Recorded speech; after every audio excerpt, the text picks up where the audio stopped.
जैसे ही देखिए छवि, वर्णन करते हैं, विक्रेतु कामाखिल गोप कन्या मुरारी पादार्पित चित्तवृत्ति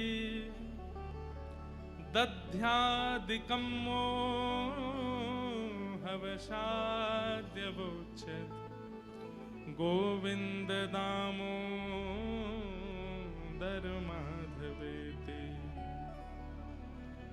विक्रेतु कामा खिल गोप कन्या, एक गोप कन्या जो कि फल के विक्रय के लिए निकली है, लेकिन मुरारी पादार पितचित्त वृत्ति, मुरारी के श्री चरणार विंदों में जब उसने अपनी दृष्टि डाल करके देखा तो चित्त वृत्ति खो गई है। ठाकुर जी वहां के सामने आकर के खड़े है गए, अरे सुनो गोपी, मधुर स्वर जैसे कान में गए उसके सिर से तो टोकरी गिरने वाली है, जैसे तैसे संभालती है। कहो लालन, मोकू आम दे दो। गोपी नीचे बैठ गई और जैसे ही टोकरी बगल में रख करके बोली, अच्छा आम चाहिए? बोला हाँ। पहले कछु देनो पड़ेगा तब आम मिलेंगे। ठाकुर जी बोले हाँ मैं लेके आया हूं। और जैसी अंजलि आगे करी, सबरे अनाज गिर गए, एक अन्न को दानो पड़ो बस। ठाकुर जी कह रहे जे बच्चो है। अरे सबरे गोपी गिर गए रास्ता में, अब तुम याते जितनो मिल जाए उतनो दे दो।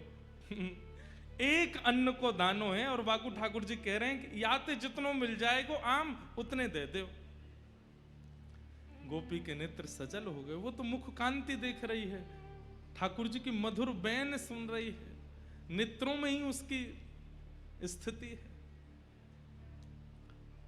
गोपी बोली अच्छा, या के बदले जितनो मिलेगा उतना दे दूं? बोले हाँ दे दो। गोपी ने कही लाओ दो। जैसे गोपी ने हाथ कियो, ठाकुर जी ने एक अन्न को दानो वा के हाथ में दियो, गोपी ने संभाल करके धर लियो। अब तो लेकर के महाराज एक आम हाथ में, दूसरो आम दूसरे हाथ में, दूसरो आम और दियो, तीसरो आम और दियो, 4-5 आम ठाकुर जी को पकड़ा दिए। ठाकुर जी ऐसे खड़े है गए, 4 आमन में ही ठाकुर जी तो भर गए, छोटे से हैं।